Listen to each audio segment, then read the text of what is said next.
हाय दोस्तों, नमस्ते, प्रणाम, राधे राधे। दोस्तों, आप लोगों के बीच एक बहुत ही प्यारा सोहर गीत लेके आई हूँ कृष्ण जन्माष्टमी का, और उसको अपने मुख से सुना रही हूँ। आप लोग ध्यानपूर्वक सुनिएगा।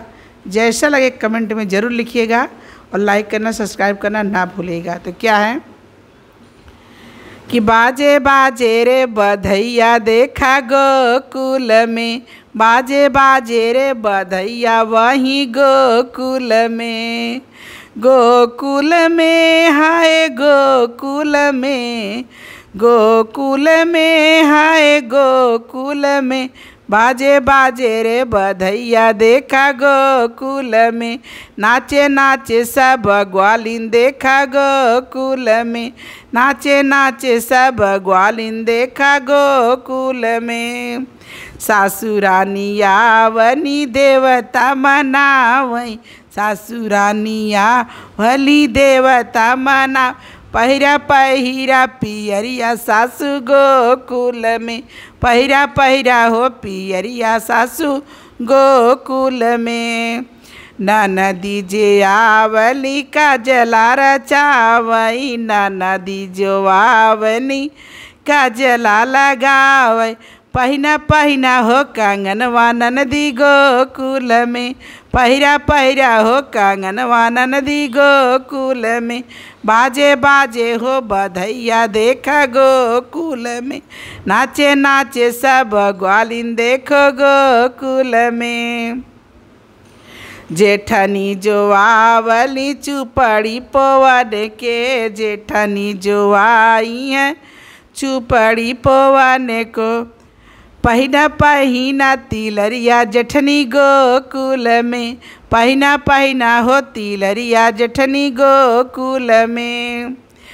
गोकुल में हाँ गोकुल में, बाजे बाजे रे बधैया देखा गोकुल में, बाजे बाजे रे बधैया देखा गोकुल में। छोटी जियावनी सौरी पोतन के, सौरी पोतन के, सौरी पोतन के। कि पहिना पहिना हो नथियवा देखा गोकुल में, पहिरा पहिरा हो नथियवा देखा गोकुल में। गोकुल में हाँ गोकुल में, पहिरा पहिरा हो नथियवा देखा गोकुल में। बाजे बाजे रे बधैया देखा गोकुल में। कि बंसी बजावताई देवर मोरा आई ले, देवर मोरा आई ने हो देवर मोरा आई ने। बंसी बजावताई देवर मोरा आई ले। कि पहिना पहिना ब्रासलेटवा गोकुल में, पहिना पहिना ब्रासलेटवा गोकुल में। बाजे बाजे रे बधैया वहीं गोकुल में। पंडित जी आवेले साहित बिचारे, पंडित जी आवेले साहित बिचारे। कि लेला लेला हो मोहरिया पंडित गोकुल में, लूटा लूटा हो मोहरिया पंडित गोकुल में।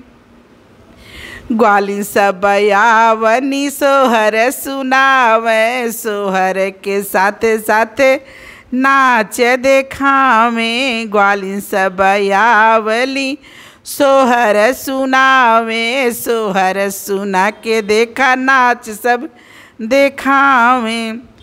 कि खाइला खाइला हो, कि खाइला खाइला हो मिठैया देखा गोकुल में। लेला लेला हो सोठौरा देखा गोकुल में, लेला लेला हो सोठौरा देखा गोकुल में।